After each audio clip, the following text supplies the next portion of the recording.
Next, it's Week 11 action in the NFL with the Steelers in town to take on the Chargers. Pittsburgh's dominated the series with 24 wins to LA's 10. Will the dominance continue? Find out on Sunday night.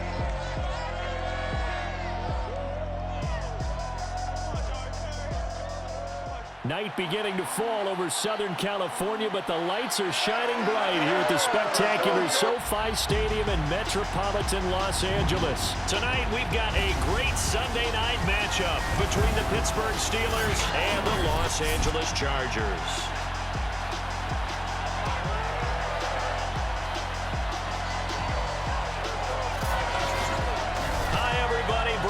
Alongside Charles Davis. And Charles, we take a look at this Charger club entering play here.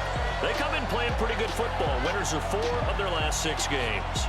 Meanwhile, for the visiting Steelers, they've been the talk of the NFL so far. 9 wins in their first 9 games. And some people subscribe to the theory that a loss might not be the worst thing for them. They've had it easy all year long. How would they do handling adversity?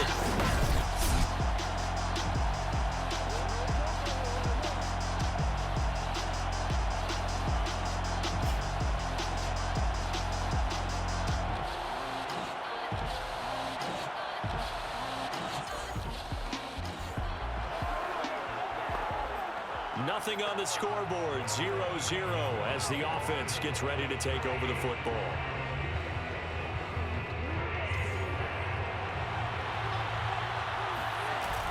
On play action, they'll throw. And this one is incomplete. Defensively here, you're facing a top 5 team in terms of points scored in the NFL. So when they're that high powered, you got to find a way to hold them under 20, because to me, that's the magic number. 20 points. Oh, this is taken in. It's complete. And into the end zone. Touchdown, Pittsburgh. Touchdown. Deontay Johnson. The Steeler offense here about ready for their next drive. And, you know, it's certainly a lot of football left to play. We're not into December yet, but right now where we stand, they're in first place in their division, looking really good and looking to be a threat come January. You know, are you one of those early holiday shoppers, partner? Are you one of those guys get your list done? Because I think about what every team has on their holiday shopping list right now. What's the number 1 goal? Make the playoffs. Number 2, win your division. Number 3, and I think the biggest goal of all, try to get the number 1 seed so you get that first round bye and ensure you don't have to go anywhere in January and hopefully get to the Super Bowl that way.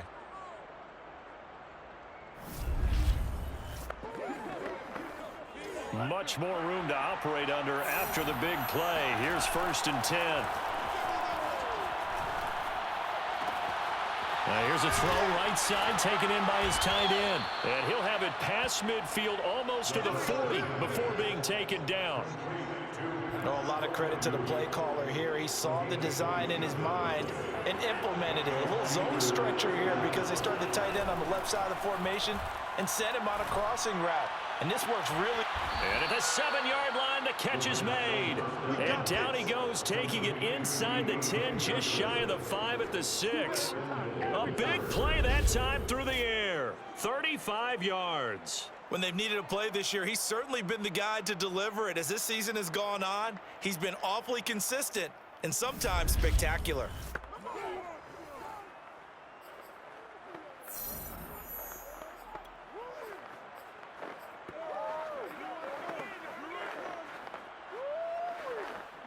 Now a chance to make that big play really hurt. It's 1st and goal just outside the 5.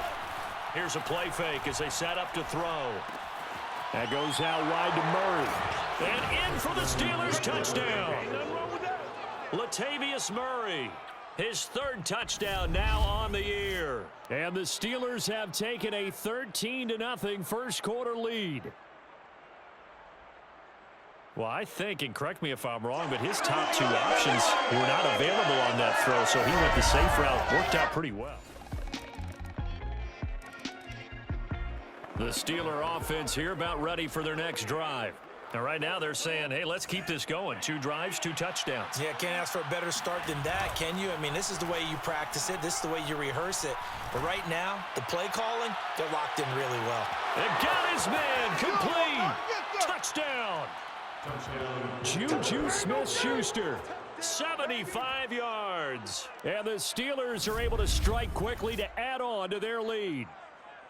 And remember, partner, that's a rookie quarterback back there. Apparently, he's getting the hang of this NFL thing pretty quickly. Had 3 touchdown passes. You're right, he looks comfortable. What are they doing? Anything in particular? Well, they keep talking about making sure they're giving him. All right, the offense back out there now. Let's see what they can put together.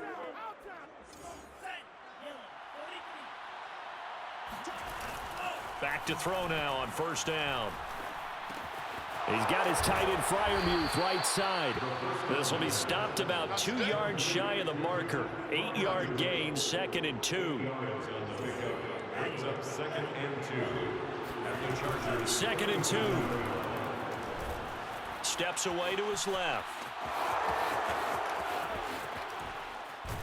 And he's brought down, but not before he reaches the 8-yard line. Certainly making his presence felt in both the pass and the run game. He's having an impact. Yeah, his first carry of the game right there. He had hurt him with his arm. Now he's showing that he can shuffle the puppies as well.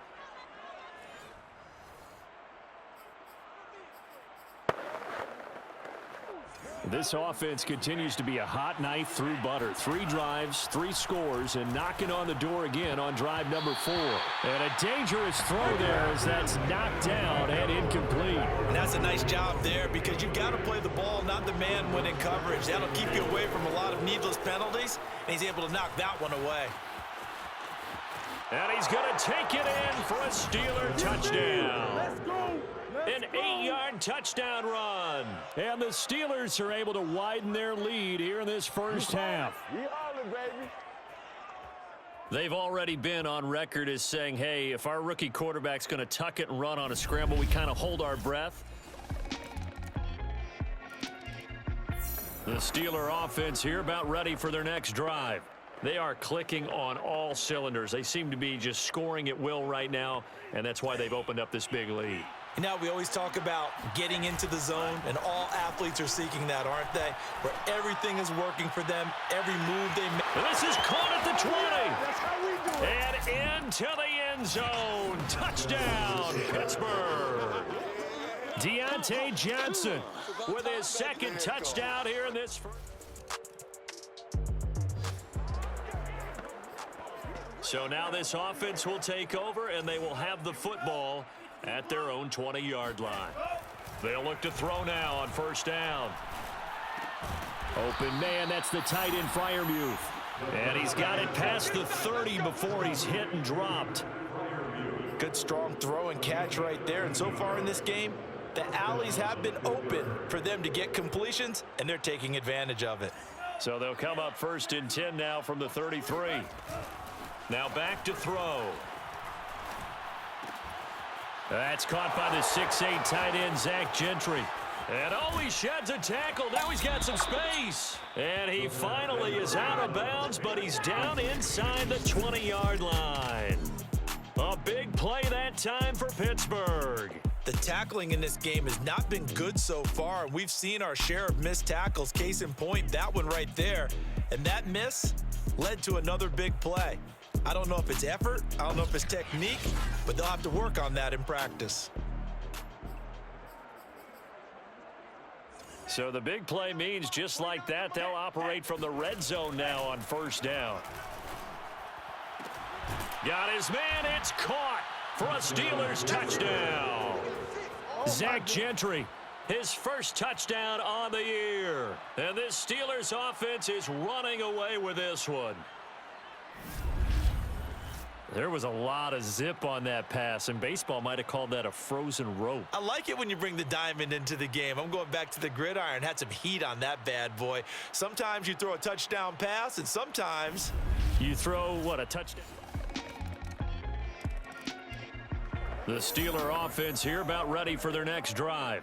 And with a huge lead already, they may be thinking, hey, our job's complete for these first 2 quarters. Let's get this to the locker room. On first down, he'll drop to throw. He'll rifle this one deep right side. And that is going to be pulled in one-handed. Wow. And he takes it all the way down to the 32. A big play there just before halftime. And the Steelers first down.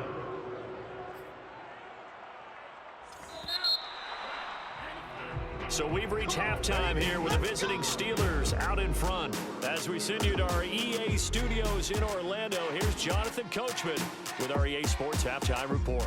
All right, Brandon, thanks very much. We'll get back to you and Charles in a minute. But first, time to give the folks at home a look at what's going on around the NFL.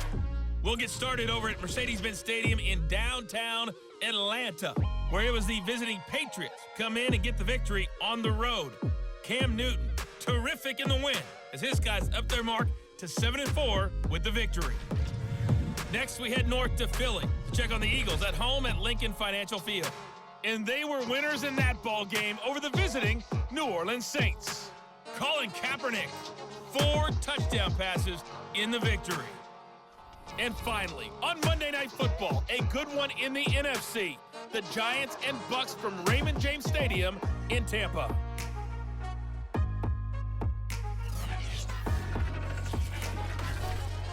Time now for a check of the next-gen stats for the Steelers in that first half. And their quarterback's got to be icing his arm in that locker room as we speak.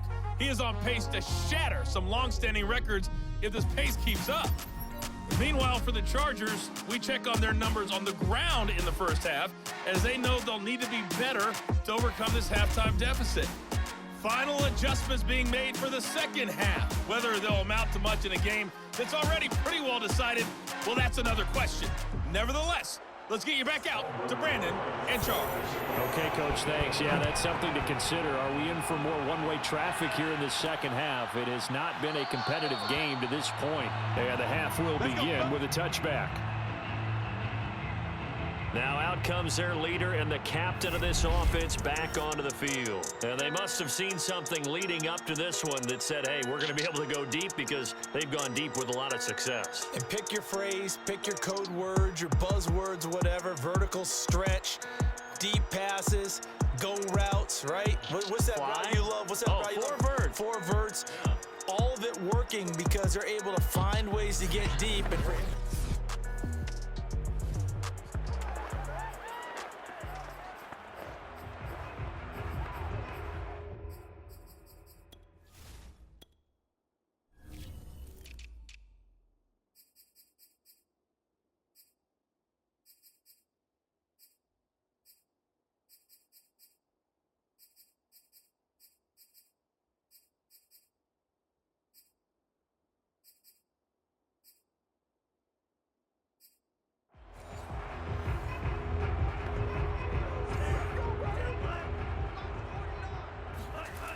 He'll look to throw.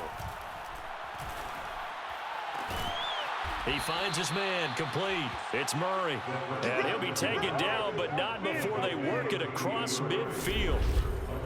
well, I certainly don't want to pile on, but this defense has just not been up to the challenge in this game, and this continues as we see here. Coverage, not been very good. Soft in spots. There's an easy throw and catch for another first down.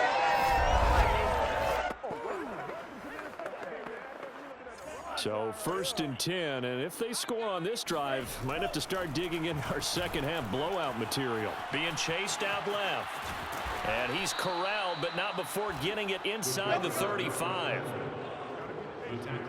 He's starting to fall into the category of not fair, because when he's on target throwing the ball, he's dangerous. But when you add in his ability to make plays with his feet, almost impossible. Well, yeah, exactly. They've had trouble stopping him in the secondary. This time they've got the great coverage. Oh, he can run too. And he is out of bounds right around the 10-yard line.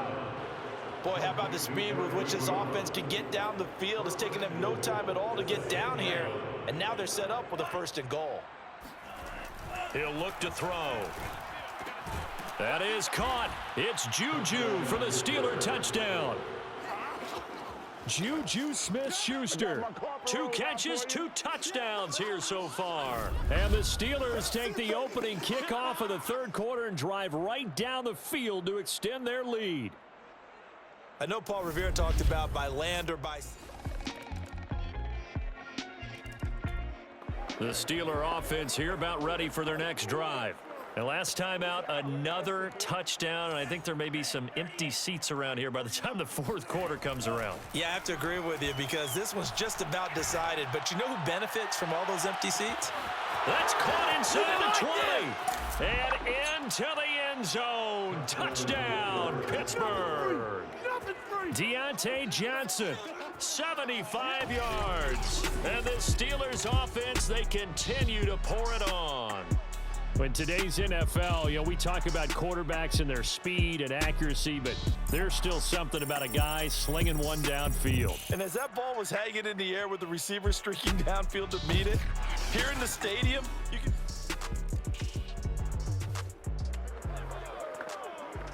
Now the offense back out onto the field as they'll take over here in the final minute of this third quarter. He's going to try and go deep again. Got a man, it's caught inside the 10. And he goes diving to get as much as he can following a big gain. A nice little cherry on top there at the end.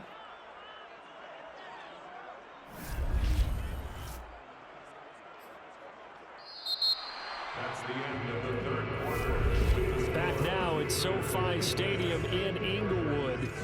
1 quarter remains here on a Sunday night. We'll return with more after this break. You're watching the NFL on EA Sports. Charles, you said earlier this defense is probably going to need to hold these guys right around 20 or under that if they were going to have a chance. It was evident pretty early on that wasn't going to happen. Yeah, they left 20 behind a long time ago in this game, didn't they? It looks like they're headed towards a big, big number. But 20 was the threshold because that kept them in. And caught in the end zone. Touchdown, Steelers. Latavius Murray with his second touchdown of the game, 4th of the year. And the Steelers add on to their lead, and it's looking like that win streak is going to extend another week. Well, they mentioned this week, Charles, they had a couple kinks on offense that they wanted to fix. I would say they're pretty well fixed. The Steeler offense here about ready for their next drive. And, Charles, in a very one-sided affair, I think we've reached the point in the broadcast where you and I, we may have some filling to do, right? Yeah, I think you're right about that because we got to try and keep people around. We don't want them to change the channel. Stay with us in this game. And that's caught inside the 30. And in for the Steelers touchdown. James Washington, his first touchdown on the year. And the Steelers are going to be moving to 10-0 as they add on to this big lead. I'm not sure what other ground there is to cover here. I mean, this offense has been amazing. Just total domination, Charles. They've clicked so well. So this offense will head back out there already in excellent field position thanks to the interception. Now a throw out to his fullback is complete. They'll contain him to just 4. 2nd down. I wouldn't be surprised to see the next step in utilizing this position is to actually utilize more of a scat back in this spot because we saw the catch there, right? He made it, but he's a bigger, stronger guy, maybe not quite as elusive as maybe someone else you would put there. Yeah, didn't get the big yardage there you might out of a smaller back. And here he'll get it down to the 7. It's a 6-yard run, leaves him with about a foot or so here still to go to hit the marker with 3rd down coming up. They'll look to throw here. He's got a man. It's his fullback. And the Steelers are going to be set up with a 1st and goal as they get the conversion there on 3rd and inches. Looking to throw. He'll buy some time, and he can't get rid of it. He's taken down. The sack by big number 98, Linval Joseph. That I'm struggling to understand a little bit. That close to the goal line, 1st down, run the football. If you want to throw it, throw some play action on 2nd down. He's taken down at the 7 after a gain of 7. This is where, 4th quarter, you got the lead, you give it to the big guy. defensively kind of sucks the will out of them, doesn't it? Because they don't want to tackle him right now this late in the game. Well, you say that with accusatory. And this will be caught. And the carnage continues. It's another touchdown. And this is obviously quite a performance. And most of the time when we talk about someone putting a team on their back, I think we're talking about a guy who runs the football. In this case, it's a guy out wide catching it, and he's done exactly that, truly leading his team right now. The Steeler offense here about ready for their next drive. They can now enjoy the final stages of this one. A very convincing win. I don't know what was said in the locker room, but whatever it was, it worked pretty well. It certainly did, and it's probably a capper to everything that was said during the week because they go over every eventuality. I mean, you know how coaches are. They want to cover every minute detail all the way up to how much time does it take to walk from the locker room to the field, you name it. And when it all comes together and results in a victory, everyone feels pretty good about that. Well, the I's were dotted, the T's were crossed in this one for them. And this will leave them a yard short. Nice pickup of 9 yards on first down. All right, Charles, we've spoken about this offense plenty, how great they've been all year. 9-0 now, into the back half of the season. Super Bowl favorites, without a doubt. I think everyone agrees on that. What do you think is the thing that most stands between them and a perfect season? I think it's themselves. I think it's their team, how they approach things, how they conduct themselves during the week, practicing, getting ready, and then going out and playing. Can't take your foot off the gas pedal at this stage. Doesn't matter if it's a weak team you're playing or not. Look, when I talked with one of the best golfers of all time, he told me he never played against the field. He just played against himself and his own standard. Well, Charles, it's one thing to win. It's another thing to win and put up the amount of points that they did. Boy, were they clicking on offense. They can't help but feel great about themselves, can they? I mean, what a game to put up that number of points, continually feel like they're moving the ball and things are working and clicking. They think that they can bottle this and carry it with them. And as an offensive coordinator, you just don't think you can do anything wrong. Whatever you call, run, pass, it's all going to work. That's called being in the zone. So for Pittsburgh, they keep on rolling 10-0 now to start the year. And they'll have another road date next week